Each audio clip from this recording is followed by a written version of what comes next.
नए संकल्प लें फिर से, नए नारे गढ़ें फिर से, उठो संग्रामियों जागो, उठो संग्रामियों जागो, नई शुरुआत करने का समय फिर आ रहा है, कि जीवन को चटक गुलजार करने का समय फिर आ रहा है। चलो अब एक नए अभियान के पदचाप गूंजे, चलो अब एक नए अभियान के पदचाप गूंजे, मौत की सुनसान सोनी वादियों में फिर कि नूतन सर्जना के राग भर दें, शोक गीतों भरी इन घाटियों में फिर दरकती हिमशिलाएं, दरकती हिमशिलाएं, सर्दियों के बाद हरदम ही वसंत आता रहा है, यह प्रकृति की गति रही है, अंधेरे गर्भ में ही रोशनी पलती रही है, अंधेरे गर्भ में ही रोशनी पलती रही है, पराजय झेलने पर भी शिविर में न्याय की हरदम मशालें जीत की जलती रही है, पराजय आज का सच है, पराजय आज का सच है, समर तो शेष है फिर भी, उठो ओ सर्जकों, नव जागरण के सूत्र रचने का समय फिर आ रहा है, कि जीवन को चटक गुलजार करने का समय फिर आ रहा है। नए संकल्प लें फिर से, नए नारे गढ़ें फिर से, उठो संग्रामियों जागो, उठो संग्रामियों जागो, नई शुरुआत करने का समय फिर आ रहा है, कि जीवन को चटक गुलजार करने का समय फिर आ रहा है, फिर आ रहा है, फिर आ रहा है। ओम शांति। प्यू प्यू बोल, प्यू प्यू बोल, प्राण पपी है, प्यू प्यू बोल। मेरे जीवन की जमुना में, मेरे जीवन की जमुना में जग उठे मंजुल कल्लोल, जग उठे मंजुल कल्लोल, प्राण पपी है, प्यू प्यू बोल। पल पल निस्दिन सांझ सकारे, मुझे सज्जन का नाम सुना रे, मुझे सज्जन का नाम सुना रे, पिया का नाम बड़ा मनोरंजन, पिया का बोल बड़ा मन अनमोल, प्यू प्यू बोल, प्यू प्यू बोल, प्राण पपी है, प्यू प्यू बोल। एक अंग्रेजी कवियत्री लिखती है, टेल द ट्रूथ, मुझे सत्य बताओ, बट टेल इट स्लैंट, परंतु सीधा ना बताओ, तिरछा बताओ। क्यों? सक्सेस इन सर्किट लाइज, गोल गोल करके बताओगे तो ज़्यादा अच्छा है। Too bright for our infirm delight, हम बहुत कमज़ोर हैं।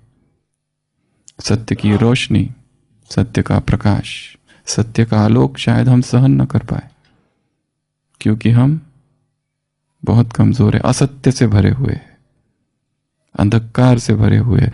और अंधकार में कोई व्यक्ति रहता है लंबे समय तक, और उसे अचानक सूर्य के सामने लेके जाओ तो क्या होगा? चौंधी आ जाएगी आंखें। आया तो सूरज के सामने, अंधेरे से बाहर, पर सूरज के सामने आकर भी उसे कुछ नहीं दिख रहा है। The truth superb surprise, truth का ये जो सरप्राइज है, अचानक प्रकट हो जाना, अचानक सत्य का प्रागट्य चेतना सहन नहीं कर सकेगी। As lightning to children eased with explanation kind, जैसे कोई बिजली है, छोटे बच्चों को समझाया जाता है, धीरे धीरे बिजली आती है चली जाती है, सतत नहीं रहती है। अगर सतत रहे तो मुश्किल हो जाए। द ट्रुथ मस्ट डैज़ल ग्रेजुअली और एवरी मैन बी ब्लाइंड। अगर सत्य धीरे धीरे नहीं आया तो क्या हो जाएंगे? आंखों की बिनाई, आंखों की रोशनी भी जा सकती है। इसलिए सत्य कैसे प्रकट होना चाहिए? होले होले, धीरे धीरे, हल्के हल्के, तिरछा तिरछा, इन सर्किट, घूम घूम के, आहिस्ते आहिस्ते, स्लोली स्लोली, ग्रेजुअली ग्रेजुअली। अचानक आ गया तो मुश्किल हो जाएगी। उसे पचाना, उसे धारण करना, उसे समाना चेतना में कठिन हो जाएगा। इसलिए विश्व नाटक में भगवान ने भी क्या किया?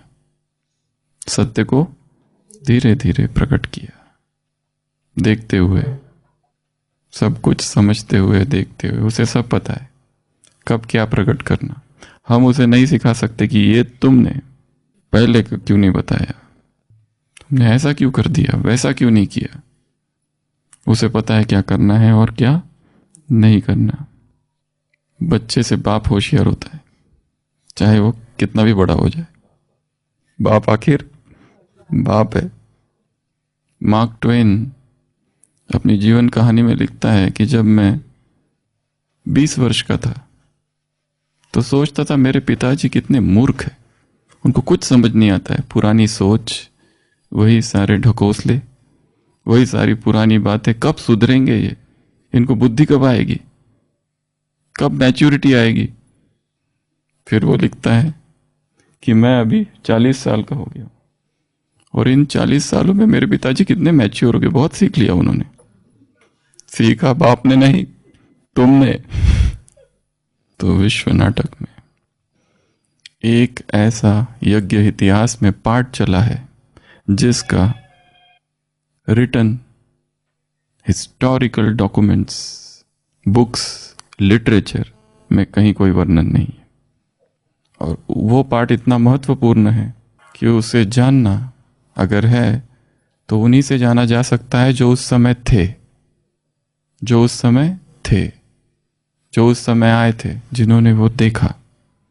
तो ऐसा ही यज्ञ इतिहास में एक पार्ट है जिसे कहा जाता है प्यू, द मिस्टीरियस प्यू।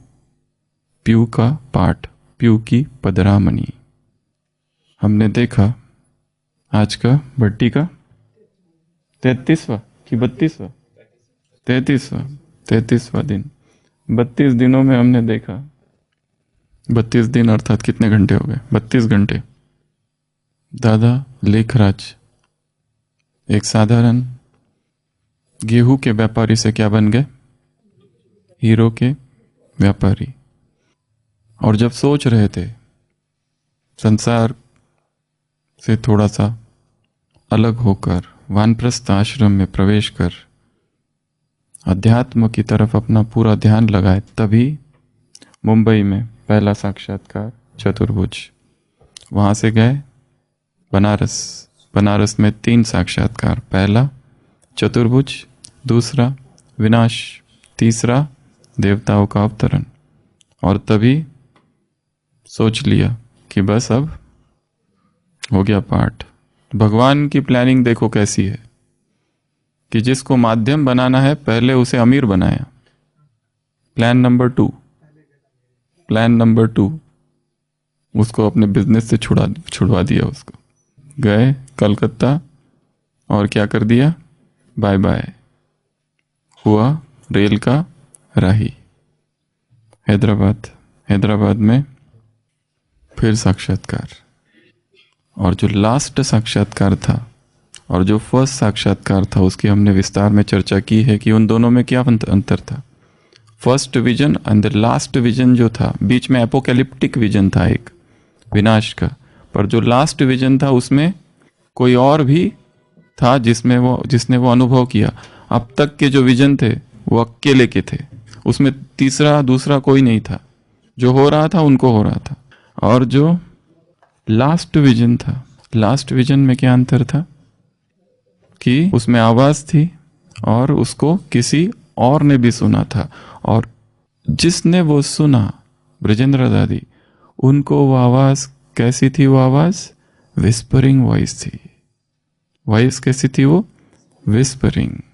बाबा जब दादी के तन में आते हैं तो 3 चीजें होती है, ध्यान, एक झर्क, एक झटका और आवाज बदलना। ये 3 चीजें। ये जो लास्ट विजन था इसमें ध्यान की अवस्था थी, शायद वो जर्क नहीं था परंतु विस्परिंग वॉइस थी। वो विस्परिंग वॉइस आने के बाद, उसके बाद वो वॉइस नहीं आई कभी फिर। और पूरे भारत में उस समय कृष्ण की भक्ति होती थी, इसलिए सबने क्या सोचा कि ये कृष्ण ही है। ये सोचा ही नहीं किसी ने कि कोई और आ रहा है। सबने इसी को क्या मान लिया? कृष्ण, यही कृष्ण है। भक्ति के संस्कार सब में थे और जो आ रहा है उसको कृष्ण के ही साक्षात्कार हो रहे। तो यही माना गया 36, 37, 38, 39, अब तक यही माना जा रहा है कि यही क्या है? कृष्ण है। भावना वैसी है सबकी, सबकी, यहां तक कि यशोदा बाबा की युगल, वो कृष्ण भक्त थी और जब उसने देखा कृष्ण तो उसको वो मातृत्व प्रेम जागृत हो गया कि मैं यशोदा और ये मेरा कान्हा। कुमारियां थी, उन्होंने क्या देखा? ये कृष्ण, हम गोपियां, ये गोपी वल्लभ। माताओं ने भी क्या देख लिया कि यही है वो गोपी वल्लभ। तो अभी तक ये कॉन्सेप्ट ही नहीं है कि कोई और आ रहा है। अभी तक कॉन्सेप्ट क्या है? यही है। और बाबा ने 300 350 लोग थे, उन 350 लोगों को एक एक गीता की कॉपी दी। तो अभी तक मुरलिया कहो, जो वाणी कहो, उसमें फिर एक सबसे महत्वपूर्ण पार्ट आया कश्मीर, जिसकी हमने चर्चा बहुत विस्तार से की है शुरुआत में कि बाबा जुलाई में कश्मीर चले गए। ये सब क्या हो रहा है समझने के लिए, ये हो क्या रहा है, ये कौन? और वहां पर एक रियलाइजेशन हुआ कि मेरे एब्सेंस में भी इनको साक्षात्कार हो रहे हैं। मैं तो हूं ही नहीं। 3 महीने के लिए वहां चले गए, 3 महीने के बाद आए। 5 चिड़ियों को इंचार्ज, 5 चिड़िया उनको बना दिया, आए और उसके बाद में फिर तो विरोध चालू। ये भी सृष्टि नाटक देखो कैसा है। भगवान धरा पे आ रहा है, भगवान वो अपना एक कम्यून, एक अपनी संस्था, एक अपना सतधर्म स्थापन करने वाला है, उसमें ही विघ्न पड़ते गए। परसों की मुरली में था ना, सबसे ज्यादा गालियां मैंने खाई है, मेरी गालियों के सामने तुम्हारी कुछ भी नहीं है गालियां। वो आया और उसने आते हुए भी अपने आप को गुप्त ही रखा है। उसकी प्लानिंग ही ऐसी विचित्र है कि वो आया पर उसने ऊपर से देखा फिर कि ये क्या हो रहा है, मेरी प्लानिंग तो गड़बड़ हो रही है, क्योंकि लोग तो इसको ही, इसके पीछे पड़ गए हैं और लोग इसको ही मान रहे हैं कृष्ण, यही सब कुछ है, यही गॉड कृष्णा, गॉड ब्रह्म जो भी है उसको मान रहे। तो भगवान के मन में शायद आया होगा कि मुझे अपनी थोड़ी स्ट्रेटेजी अब चेंज करनी है, क्योंकि मैं इनके इसमें आ रहा हूं पर लोग तो इसी को पकड़ रहे। अब ऐसे क्या करूं कि लोगों को पता चले कि मैं अलग हूं, ये अलग है। और वो खुद अगर कहे तो उसका कोई मानेगा? वो कहे कि वो मैं नहीं हूं, मेरे अंदर कुछ आ रहा है, कौन मानेगा? लोगों को कृष्ण दिख रहा है, जो आता है उसको कृष्ण दिखता है, कृष्ण कृष्ण कृष्ण। भाव विभोर है आत्माएं, और उनकी तो प्यास ही थी, माताएं, बहनें, भाई, वो जो भी है सारे, भक्ति है भारत में, सब जगह कृष्ण भक्ति है। कृष्ण जैसी भक्ति और किसी की नहीं होती है। सबसे ज्यादा भक्ति अगर किसकी होती है विश्व भर में, कृष्ण। क्यों?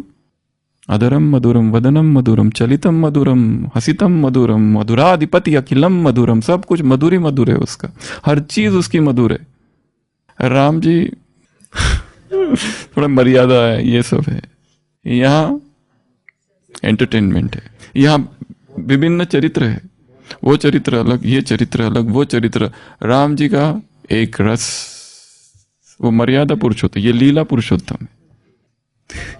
ये घुमा घुमा के बोलते, लोगों को ज्यादा अच्छा लगता है। ये युद्ध की भाषा बोलते। ओ राम जी, ओ हे मृग मधुकर श्रेणी तुम देखी सीता मृग नयनी, वो तो रो रहा है। ये कभी रोता है? ये रुलाता है? रुलाता भी नहीं है किसी किसी को रुलाता है। इसलिए भारत में भक्ति किसकी ज्यादा होती है? कृष्ण की, क्योंकि उसका रूप भी कितना आकर्षक है, हर चीज उसकी आकर्षक है। मधुराधिपति अखिलम मधुरम, तो वो मधुर ही मधुर है। तो ये सारों को तो कृष्ण दिख रहा है और कृष्ण ही मान लिया, ये लेकर यही कृष्ण है। तो भगवान ने सोचा अब मुझे अपनी स्ट्रेटेजी को चेंज करना है, पर कैसे ये खुद तो नहीं बताएगा, किसी और में मुझे प्रवेश करना पड़ेगा। अब किसी और में मुझे, और संदेश पुत्रियां तो आती जाती रहती थी। और एक बार किसी संदेश पुत्री ने कहा कि मैं आ रहा हूं बहुरूपिया, इसी समय इसी स्थान पर, और एक कन्या है उसके इसमें आऊंगा तन में, जिसका नाम क्या था? पुष्पा, जिसको कहते थे पुष्प, पुष्प कहते थे उसको, पुष्प, पुष्पामणि। दादी तो नहीं, दादी शब्द अर्थात, दादी अर्थात सिंधी में दादी अर्थात बड़ी बहन, सिंधी में दादा अर्थात बड़ा भाई, और दादी अर्थात बड़ी बहन। तो एक जैसे अभी बाप दादा आते हैं तो प्रोग्राम होता है ना, इस टाइम आएंगे, तब कोई प्रोग्राम नहीं रहता था, पर पहली बार एक प्रोग्राम दिया गया कि बहुरूपिया मैं इसमें आऊंगा। तो बाबा को इतनी खुशी हुई, क्योंकि वो पहले से ही भक्ति में थे, और पहले से जब भी कोई गुरु थे आते थे तो कितना उनका सम्मान करते थे, आओ भगत करते थे, सब कुछ करते थे। जयंती बहन ने अपने अनुभव में कहा है कि बाबा को इतनी ज्यादा खुशी हुई, इतनी लगन हो गई कि क्या करूं, तो 36 प्रकार के भोग बनाए। जब ये पाठ चला, वो जिस तन में आते थे वो परम शक्ति, उसके लिए नए ड्रेस, वो चित्र भी देखा होगा जो कल भेजा था, वो ऊपर बैठे हुई है, मम्मा बाबा उसके नीचे या सामने बैठते थे, उसका सम्मान करते थे, सत्कार करते थे, उससे बहुत उसको जैसे मानते थे, मान दिया जाता था। वो छोटी सी कन्या थी, 14 वर्ष की कन्या, उस तन में वो परम शक्ति का अवतरण। और उस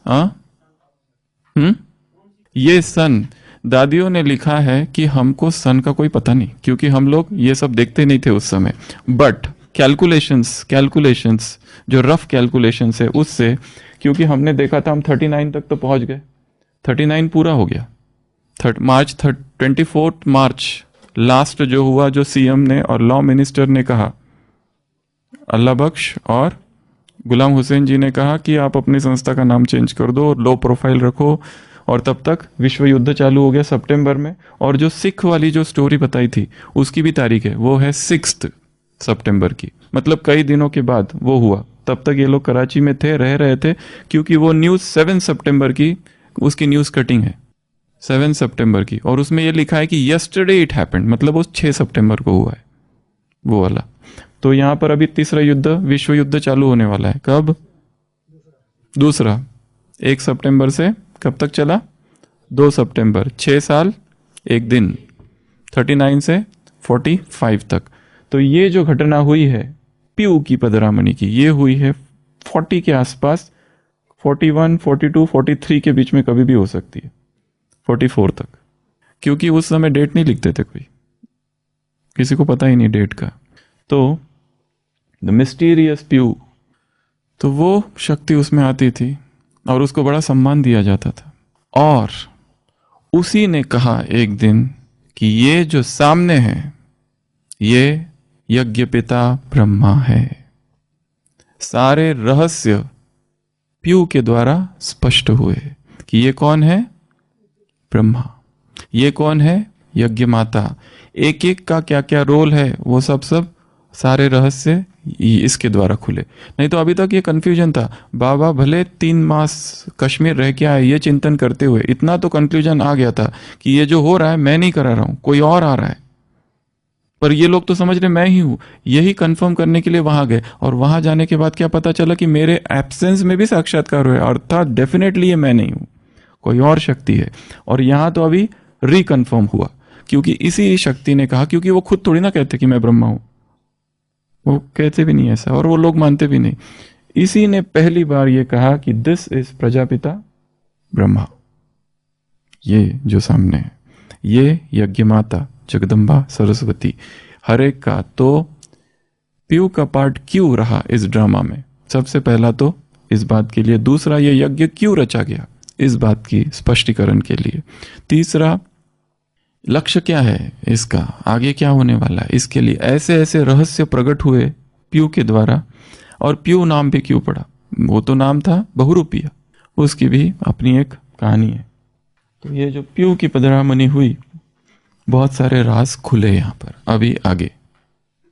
एक बार ये कितना समय रहा पीयू का पाठ मुश्किल है बताना, परंतु चला, लंबा समय चला। और एक दादी का तो ऐसा अनुभव है कि बाबा ने एक बार प्रोग्राम दिया, बाबा अर्थात उस समय शिव बाबा ये सब नहीं कहते थे, परंतु एक उस समय तो अहम ब्रह्मस्मि, मैं ब्रह्म हूँ और ब्रह्म में लीन हो जाएंगे बस वो। फिर गुलजार, क्योंकि संदेशिया और भी थी, गुलजार दादी थी, शिलेंद्रा दादी थी, संतरी दादी थी, ये 3 संदेशिया भी है जो कि संदेशिया जा रही है संदेश ला रही है, संदेशिया जा रही है संदेश ला रही है। जो उस दिन हमने देखा इन संदेशों के द्वारा बहुत सारा ज्ञान स्पष्ट हो रहा है, पर क्या स्पष्ट हो रहा है, पूरा स्पष्ट नहीं हुआ है, केवल सूक्ष्म वतन तक ये लोग पहुंच गए।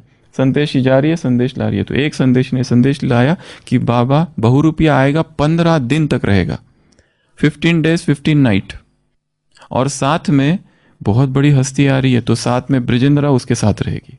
और किस में आ रहा है, इस कन्या के अंदर पुष्पा, पुष्प जिसको पुष्प कहते थे, उस पुष्प में आ रहा है, ब्रिजेंद्रा उसके साथ रहेगी। तो बाबा ने ब्रिजेंद्र दादी को बुलाया, कहा कि बहुत बड़ी हस्ती आने वाली है, तुम जरा संभाल के रहना, तुमको उसके साथ रहना है।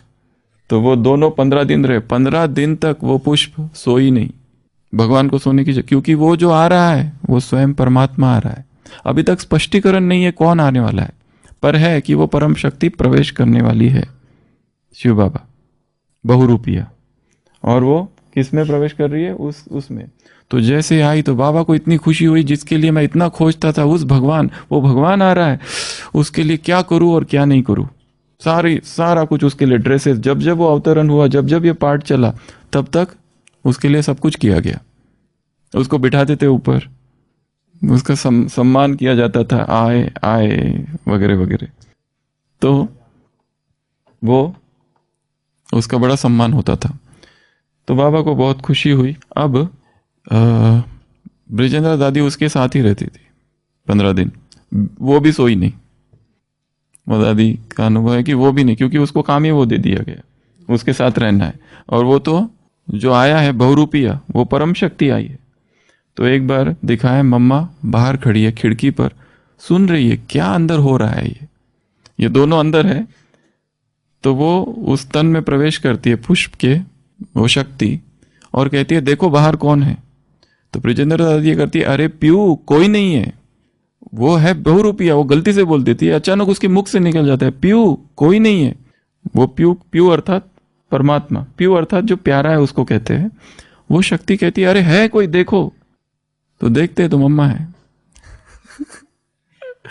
तो ये पीयू नाम वहीं से आ गया। वो था बहुरूपिया, वो बोल देती है, क्योंकि मैसेज क्या आया था संदेशियों द्वारा, बहुरूपिया आएगा। तो वो कहती पीयू, वहां पे मम्मा का आवाज होता है थोड़ा।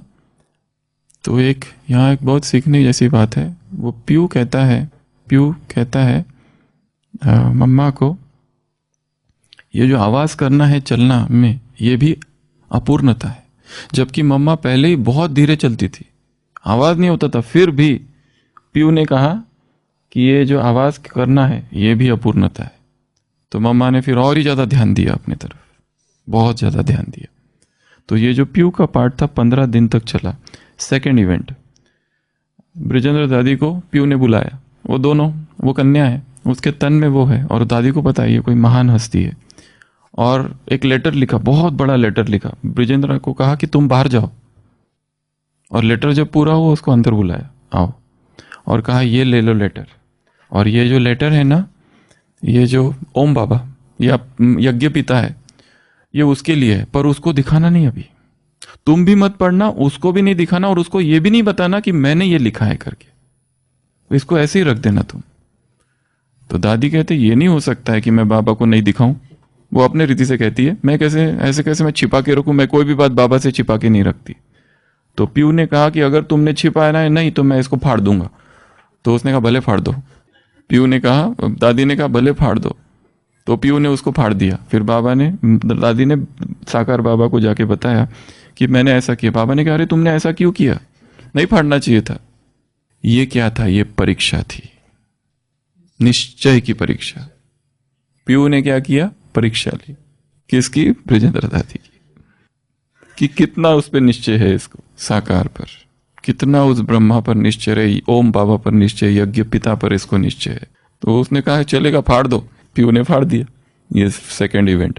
थर्ड इवेंट, पीयू और ब्रजेंद्र साथ ही है। ब्रजेंद्र दादी भी नहीं सो रही है, क्या करेंगे क्योंकि पीयू जगा हुआ है और बाबा ने हिदायत दी है कि उसकी तरफ उसका पूरा ध्यान रखना है पीयू का। पीयू को तो जरूरत ही नहीं नींद की, पीयू क्यों सोएगा, पीयू इतनी बड़ी हस्ती है। तो मम्मा कहीं क्लास करा रही है छत पर जोर शोर से।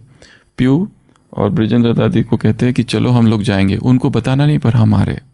तो ब्रजेंद्र, क्योंकि ये थोड़ा गुप्त है, किसी को पता नहीं है, तो दादी कहती है ऐसे कैसे, मम्मा तो पहचान लेगी तुमको, क्योंकि आपको न कोई, आप कहीं जाए और आपको न पहचाने, ये हो नहीं सकता है। तो मम्मा संदली पर बैठी हुई है, क्लास करा रही है, और अचानक पीयू और ब्रजेंद्र एंटर होते। जैसे ही होते मम्मा चुप हो जाती है, उठती है, खड़ी हो जाती है बाजू में, कहते हैं आप यहाँ विराजमान हो जाइए। मम्मा पहचान लेती है। ये एक दूसरा इवेंट है, एक इसी से जुड़ी हुई एक बात। तीसरा, तो ये पार्ट बहुत समय चलता है, 15 दिन, और 15 दिन सुबह 4 बजे 15 दिन के बाद पीयू कहता है, क्योंकि हमने ये कहा कि बाबा का बंगला कहाँ था, बीच के पास, बाकी सब 2 मील के दूर पर थे। क्लिफ्टन बंगले जो थे वो अलग अलग थे, पर बाबा अपने परिवार के साथ बाबा भवन, कृपलानी भवन, वहां रहते थे। और बीच में एक किंग भवन था जो कि उसके बाजू में, जहाँ पे सेंट्रल मीटिंग पॉइंट था वो, और बाकी सारे जो बंगले थे वो थोड़े थोड़े दूर थे। तो एक बार पीयू ने कहा अब मैं जाता हूँ, 4 बजे सुबह, अंधेरा। तो ब्रजेंद्र दादी के कैसे जाओगे, अंधेरा है, बाद में जाना थोड़ा। किसको कह रही है वो जो परम है, वो जो उसके परे कोई नहीं है, उसको कहा। तो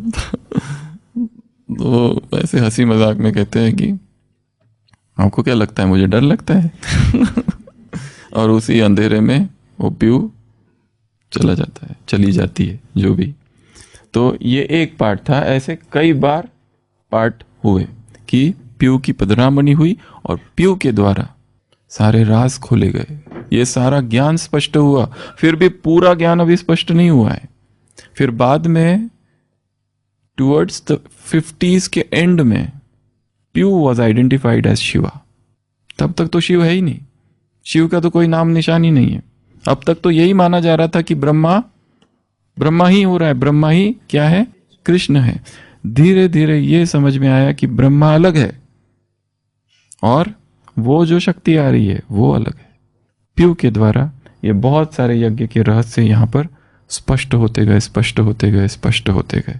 और फिर ये जो पीयू थी, अभी इसके ऊपर आते हैं, जिसके तन में वो पीयू प्रवेश करता था, वो जब प्रवेश नहीं रहती था पीयू का, वो साधारण सी है, पर उसको ऐसा लगता था कि ये मम्मा बाबा मुझसे राय सलाह कर। कल की मुरली था ना, पवित्रता अर्थात व्यर्थ संकल्प, अर्थात मैं भी कम नहीं। अभिमान आ गया उसको भी, उसका भी अपना अहंकार आ गया कि मुझे सम्मान देना चाहिए, मुझे मान देना चाहिए सबने। और ये लोग क्या समझते हैं, केवल मीडियम है एक, क्योंकि बाबा ने ये राज, और ये भी कहते हैं कि पीयू की पधरामणि इस पुष्प में तो हुई, पर और भी कुछ आत्माओं में हुई थी, जिनके द्वारा ये राज यज्ञ क्या है, ये यज्ञ है और क्यों रचा गया है, इसका स्पष्टीकरण हुआ पीयू के द्वारा। तो पर धीरे धीरे विशेष ये पीयू का ही है। ये जो बहन थी पुष्प, इसको अपना एक अहंकार आ गया। फिर गॉसिप्स, झरमुई झगमुई, उनका अपना एक ग्रुप बन गया। और फिर एक दिन गोल्डन सर्कल, सुनहरी टोली, और एक दिन ये पुष्पा चली गई कुछ लोगों को लेके, जैसे 2 ग्रुप, पीयू वानीस और ब्रह्मा की वाणी, ऐसे 2 हो गया। तो वो धीरे धीरे धीरे वो यहाँ से निकल गई। बाद में दादी जानकी ने भी, और दादी जानकी की एक लौकिक बहन थी, उसको भी साथ में लेके चली गई। बाद में इस प्यू को या इस पुष्प को खोजने की बड़ी कोशिश की गई, पर वो दिखी, मिली नहीं कहीं, खोजा गया इसको, कहाँ है ये। अभी तो शरीर भी छोड़ दिया होगा, बहुत समय हो गया। बाद में उसका कोई आता पता नहीं। तो ये जो प्यू का पार्ट था कि भगवान ने किसी और रथ को चुना, ये स्पष्ट करने के लिए कि ये ब्रह्मा अलग है और ये अलग है। और फिर धीरे धीरे यही प्यू को फिर शिव और फिर बाबा, पिता शिव बाबा आगे के लिटरेचर में, क्योंकि 1950s और 50s के तक के लिटरेचर में ये कहीं नहीं है, वर्णन नहीं है। इसलिए फिर जब यहाँ आना हुआ, और एक दूसरी बात अभी जो हम पढ़ेंगे, विश्वरतन दादा और लच्छू दादी, इन्होंने शरीर छोड़ने के बाद इनकी डायरियों में वो प्यू की वानियाँ लिखी है। वो राजू भाई ने ये कंपाइल की है, ये वो वाणी है प्यू की बहुत। और दूसरी एक बात, जयंती बहन कहते प्यू की जो वाणियाँ होती थी वो ज्ञान योग धारणा ये सब नहीं, केवल धारणाएं होती थी। इसलिए ये जो मुरली है बहुत ही पावरफुल मुरली है, 14 अप्रैल की। इसके पहले भी चली है, पर यहाँ कहीं लिखा ही नहीं है कि ये प्यू की वाणी है, पर ये प्यू वाणी है। इसलिए एक एक लाइन इतनी पावरफुल है इसकी कि ऐसा लगता है ये क्या है, आज की मुरली है या क्या है, ये एकदम अलग ही है ये। क्योंकि ये जो वाणी चलती थी वो अलग चलती थी। और उस समय फिर बाद में प्यू तो चला गया, और फिर संदेशियों ने उसके बारे में पूछते गए, उनको भेजते गए, ब्रिजेंद्र दादी पूछ के आओ क्या है क्या है क्या है, राज और प्रकट करो। तो इतनी मीठी वानियाँ चलती थी, अरे मम प्राण, ऐसे ऐसे कुछ कुछ रहता था उसमें। तो इसमें भी ऐसा है बीच में, प्राणेश्वर मेरे प्राण वगैरह वगैरह। तो वो प्राणियाँ उस समय बड़ी डायरी थी, उस पे सब लोगों ने एक बड़ी बुक थी जिसमें कंपाइल करके रखा वो सारे। पर जैसे हमने कहा कि यज्ञ जब राजस्थान इधर शिफ्ट होने लगा, तब बाबा ने क्या कहा, सब जला दो। कोई जलाने को तैयार नहीं था, सब पकड़ के रखे, हम नहीं जलाएंगे अपना, हम क्यों जलाए, इतना इंपॉर्टेंट, इतना कुछ लिख के रखा है कि सब ने मना कर दिया। फिर बाबा ने कहा युक्ति क्या करो तुम द्वापर में काम आएगा ये भक्तों को, तुमको तो पता है ना। क्योंकि तब तक ये फिर धीरे धीरे ये भी चक्र स्पष्ट हुआ था। 50s में 59 में विश्वरतन दादा और चंद्रहास दादा को ये काम दिया गया कि चित्र बनाओ, तब उन्होंने वो सारे चित्र और संदेशियों के द्वारा बहुत सारी बातें स्पष्ट होती गई। इसलिए ये भी एक है राज है। कल हम देखेंगे वो मिलीनियर कॉन्सेप्ट कि मिलीनियन सेंस क्या है ब्रह्मा कुमारीज में, मतलब एक नए युग की स्थापना। ये कॉन्सेप्ट है, इसको जॉन मिलर ने जो लाया था, जो हमने कहा कि हर धर्म में बौद्ध कहता है कि मैत्रेय आएगा, इस्लाम शिया कहते हैं कि महदी आएगा, या फिर सेकंड कमिंग ऑफ क्राइस्ट। और अभी जो वर्तमान युग है ये करप्ट युग है। कल कहा ना अशुद्ध व्यवहार, यहाँ तक तो आ गए, परंतु ये ब्रह्मा कुमारी का दाता कौन है वो अभी स्पष्ट नहीं हुआ है। तो वो जो ये अशुद्ध युग खत्म होगा, नया युग आएगा। ये जो स्पष्टीकरण है इस समय हुआ, थोड़ा थोड़ा हुआ। और युग, और वो इसलिए कहा कि ये जो 1943 की डेट थी, इसको जैसे मान लिया गया विनाश की डेट, क्यों, इसका भी एक कारण है। महाभारत का युद्ध ईसा के 3000 वर्ष 101 या 102 वर्ष पूर्व हुआ है।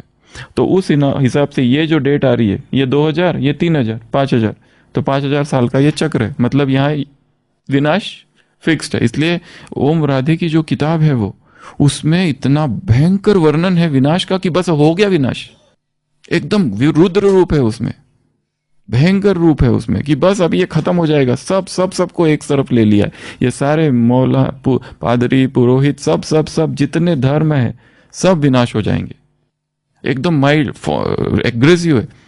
इसलिए कहते ब्रह्मा कुमारी इसका जो था ना, पहले तुम लोग जो थे ना वर्ल्ड रिजेक्शन की बात करते थे, बाद में वर्ल्ड एम्बिवेलेंस। पहले कहते फिर हमें विश्व का कल्याण करना है, पहले तो कहते थे रिजेक्ट करते थे।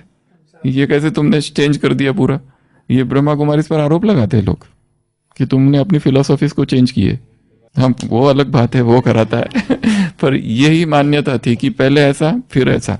तो ये भी एक कॉन्सेप्ट था कि बस ये 43, ये जो विश्व युद्ध चालू हो चुका है 39 में, यही लास्ट है। अगली दिवाली तुम नहीं देखोगे। और ये सबको साक्षात्कार और ब्रह्मा और यही सब कुछ है। अहम ब्रह्मस्मि अहम चतुर्भुजम, सारी किताबें, उसमें शिव का कोई नाम नहीं है। जो सब जगह पम्पलेट्स भेजे गए उसमें क्या था, अहम चतुर्भुजम। पर है सब उसी की प्लानिंग, कर वही रहा है, पर देखो कितना सूक्ष्म और कितना गुप्त रीति से सब कुछ चालू है। धीरे धीरे रास प्रकट कर रहा है। और उसके बाद में भी ये जो शिव था वो तो एक अंगुष्ठाकार अंडा, ये लाइट था। वो पुराने चित्र जो है ना, वो चित्र ही अलग है। वो धीरे धीरे चित्रों में भी फिर धीरे धीरे रिवीजन होते गए, चित्र रिवाइज होते गए। ये ऐसा अंगुष्ठाकार और एक दिन 1950s में ब्रह्मा, शिव बाबा ब्रह्मा तन में आके कहता है ये बिंदु इतना बड़ा थोड़ी ना होता है, मैं खत्म। कोई बोलने कोई तैयार नहीं, कोई अवाक रह गया, हाँ ये क्या हो गया। इतना बड़ा थोड़ी ना होता, एक बिंदु लगा दिया बीच में, ये है मैं ज्योति बिंदु। अब तक के तुम्हारे कॉन्सेप्ट सब एक तरफ, एक साथ थोड़ी थोड़ी ना बताया जा सकता है। धीरे धीरे धीरे धीरे, स्लोली स्लोली स्लोली। तो वो जो वानियाँ हैं, पीयू की वानियाँ, ये राजू भाई जी ने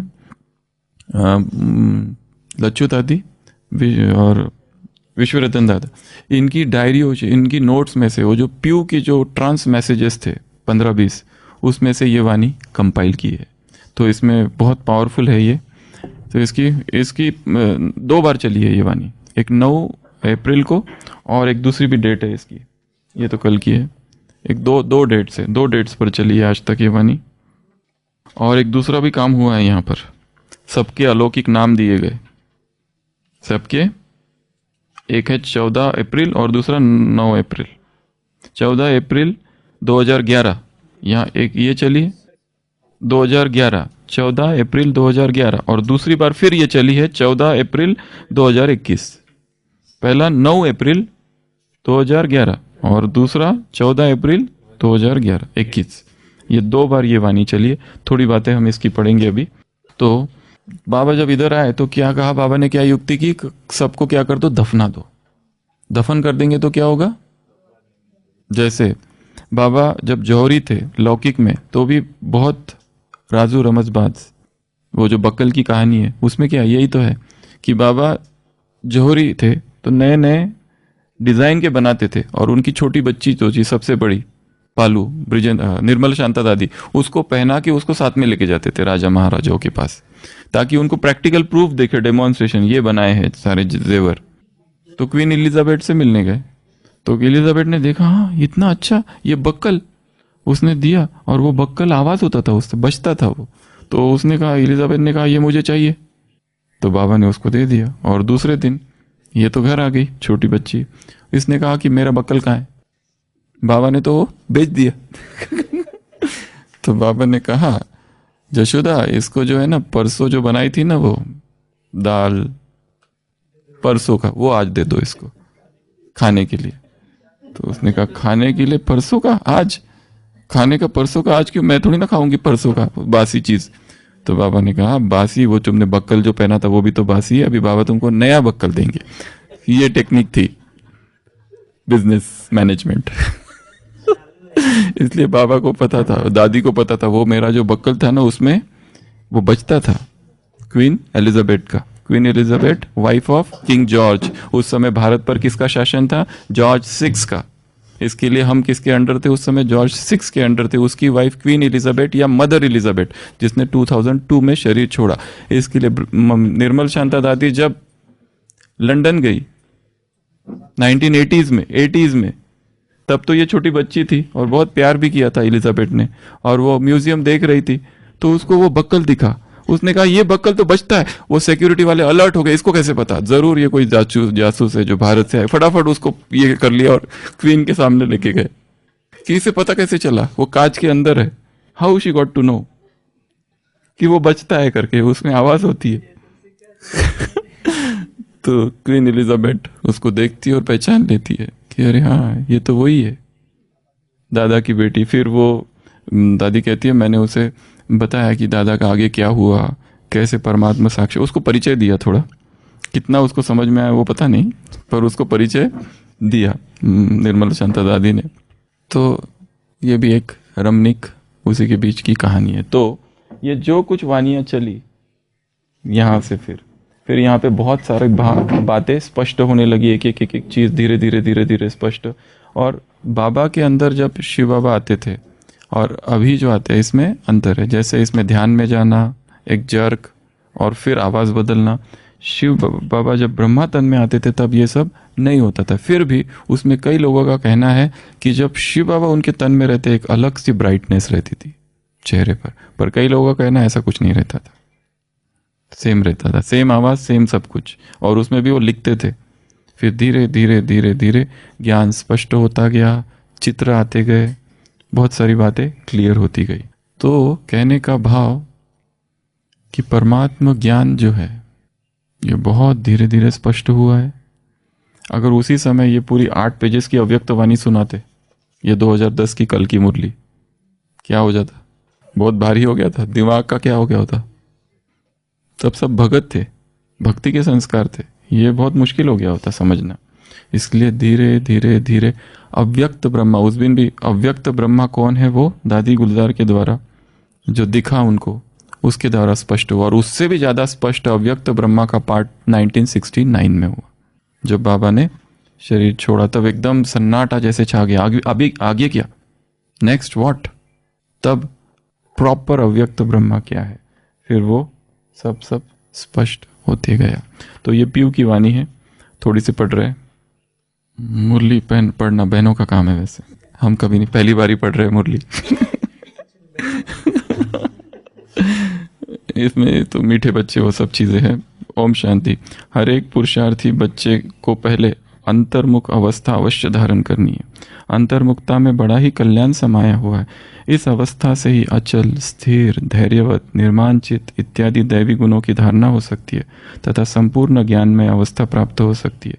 अंतर्मुखी न होने का कारण वह संपूर्ण ज्ञान रूप अवस्था नहीं प्राप्त होती है, क्योंकि जो कुछ महावाक्य सम्मुख सुनते हो अगर उसे गहराई में जाकर ग्रहण नहीं करते, सिर्फ उन महावाक्यों को सुनकर रिपीट करते हो, तो वो महावाक्य नहीं वाक्य हो जाते। ये मुरली कईयों ने कई बार सुनी होगी, नोट भी की होगी। जो ज्ञान रूप अवस्था में रहकर महावाक्य नहीं सुने जाते, उन महावाक्यों पर माया का परछाया पड़ जाता है। अब ऐसी माया के अशुद्ध वाइब्रेशन से भरे हुए महावाक्य सुनकर सिर्फ रिपीट करने से खुद सहित औरों का कल्याण होने के बदले अकल्याण हो जाता है। याद आ रहा है ना, ये मुरली कई बार सुनी है इन सब ने। इसलिए हे बच्चे, एकदम अंतर्मुखी बन जाओ। एक एक लाइन, एक एक पैरा इसका जो है इतना पावरफुल है। ये मुरली का, ये ऐसी मुरली है, शायद हमने इस मुरली के 12 भाग लिए थे। ये मुरली का यहीं पर 12 पार्ट्स में इस मुरली को कवर किया था। 12 पैराग्राफ्स, 12 दिन लगाए थे इस मुरली के रिवीजन में एक समय। 12 दिन कब की बात है? पिछले साल लॉकडाउन के समय शायद। हाँ, जस्ट ये मुरली चली उसके अगले ही दिन किसने, जयंती बहन थे, कौन था पता नहीं किसने चलाई थी ये मुरली, पर बहुत पावरफुल मुरली थी। एक और वाक्य है, इस एक पैराग्राफ, इस वैरायटी विराट ड्रामा की हर बात में तुम बच्चों को संपूर्ण निश्चय होना चाहिए, क्योंकि यह बना बनाया ड्रामा बिल्कुल वफादार है। ये ड्रामा कैसा है? वफादार। देखो, यह ड्रामा हर एक जीव प्राणी से उसका पार्ट पूर्ण रीति से बजवाता है। भल कोई रॉन्ग है तो वह रॉन्ग पार्ट भी पूर्ण रीति से बजाता है। यह भी ड्रामा की नूंद है। जब रॉन्ग और राइट दोनों ही प्लान में नूंदे हुए हैं तो फिर कोई बात में संशय उठना यह ज्ञान नहीं है, क्योंकि हर एक्टर अपना अपना पार्ट बजा रहा है। जैसे बाइस्कोप में अनेक भिन्न भिन्न नाम रूपधारी एक्टर्स अपनी अपनी एक्टिंग करते हैं, तो उनको देख उनसे नफरत आवे और किससे हर्षित होवे, ऐसा नहीं होता। पता है कि यह एक खेल है जिसमें हरेक को अपना अपना गुड व बैड पार्ट मिला हुआ है। वैसे ही इस अनादि ड्राम बने हुए बाइस्कोप को भी साक्षी हो एकरस अवस्था में हर्षित मुख होकर देखते रहना है। संगठन में यह पॉइंट्स बहुत अच्छी रीति धारण करनी है। एक दो को ईश्वरीय रूप से देखना, महसूसता का ज्ञान उठाए, सर्व ईश्वरीय गुणों की धारणा करनी है। अपने लक्ष्य स्वरूप की स्मृति से शांत चित, निर्माण चित, धैर्यवत, मीठा, शीतलता इत्यादि दैवी गुण धारण करने हैं। वेट एंड सी, धैर्यवत अवस्था धारण करने का मुख्य फाउंडेशन वेट एंड सी। तो ये बड़ी पावरफुल मुरली है, इसको ग्रुप में भेजेंगे तो आप इसका अलग से अध्ययन करना। और जैसे कहा कि पिछले साल 12 दिन इस मुरली का अध्ययन किया था, एक एक पैराग्राफ का एक एक दिन, इतना शक्तिशाली, एक एक पावरफुल। इसलिए कहा पीयू की जो वाणियाँ थी वो केवल धारणा की वाणी थी, उसमें और कोई चीज़ें नहीं थी। और ज्ञान का वो जो संदेश आते थे उससे ज्ञान स्पष्ट हुआ कि ये ब्रह्मा और इसके तन में, तब लोगों ने समझा कि ब्रह्मा अलग है और ये शक्ति अलग है। और जो कहा कि यज्ञ का जितना लिटरेचर है उसमें प्यू का कोई वर्णन कहीं नहीं है, क्योंकि इससे ये भी हो सकता था कि लोगों के मन में कन्फ्यूजन हो, इसलिए इसको ओमिट कर दिया गया, कहीं इसका कोई वर्णन नहीं है। परंतु रेट्रोस्पेक्टिवली अब जबकि यज्ञ का इतना विस्तार हो गया है और सभी इतने संशय बुद्धि हो गए हैं, संशय बुद्धि खत्म हो गया है, तो जो निश्चय का फाउंडेशन है वो अभी इतना मजबूत है कि अभी हम ये सारी घटनाओं को एक पीछे मुड़ के देख सकते हैं कि भगवान आता है, छुपा के रखता है अपने आप को, धीरे धीरे सारा कुछ प्रकट करते। परमात्मा प्लानिंग कैसा है, विरोध, विघ्न, ढेर सारे विघ्न, और वो विघ्न बहुत जरूरी थे, नहीं तो क्या पड़ी है कोई ओम मंडली बन जाए, पर उनका बनना जरूरी था। किस लिए? इनके अंदर वैराग लाने के लिए, यज्ञवत्सों के अंदर वैराग लाने के लिए वो बहुत जरूरी था। और एक दूसरी चीज हुई इसी दरमियान जो संदेशियों के द्वारा हुई, प्यू के द्वारा नहीं, संदेशियों के द्वारा सबको क्या हुए, नाम दिए गए, अलौकिक नाम दिए गए। फिर बाबा जो कहते हैं ना कि ये ध्यान दीदार कुछ काम का नहीं है क्योंकि छोड़ के चले जाते, ये भी छोड़ के चले गए, जिनके तन में भगवान आते थे वो भी छोड़ के चले गए। माया प्रवेश हो जाती है, टाइम वेस्ट है, योग नहीं है।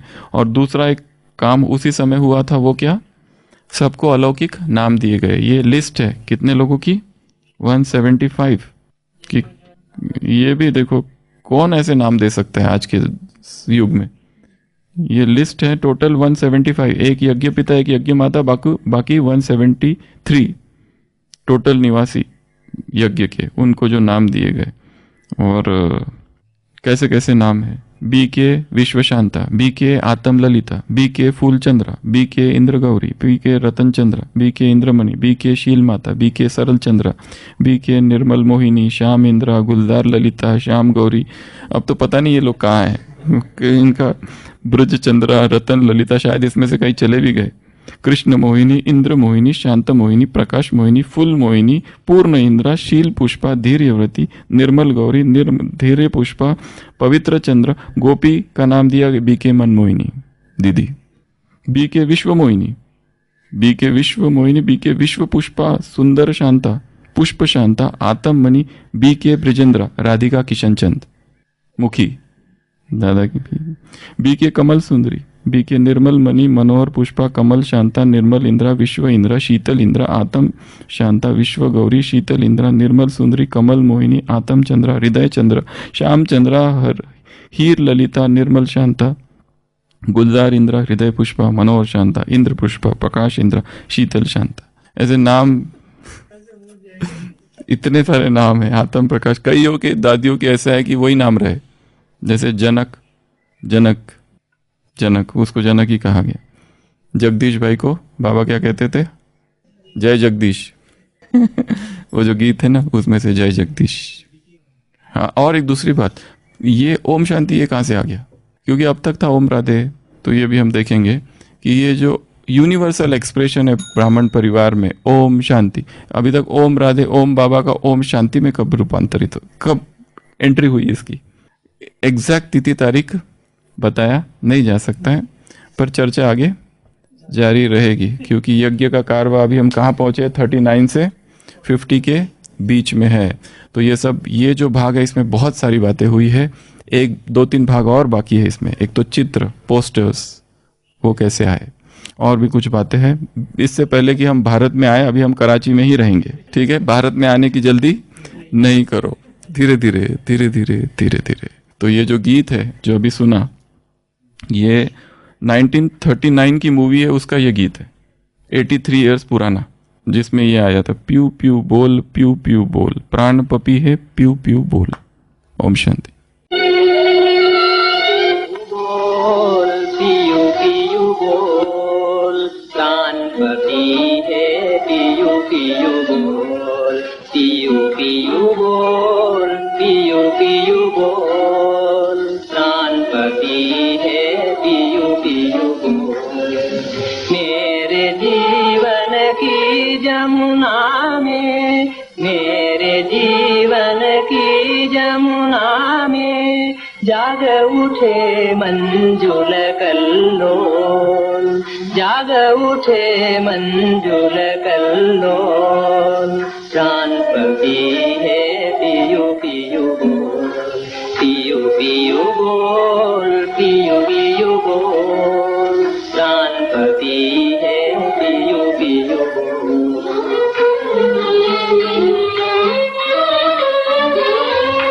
पल पल निशि दिन सांझ सकारे, मुझे सजन का नाम सुना रे, मुझे सजन का नाम सुना रे,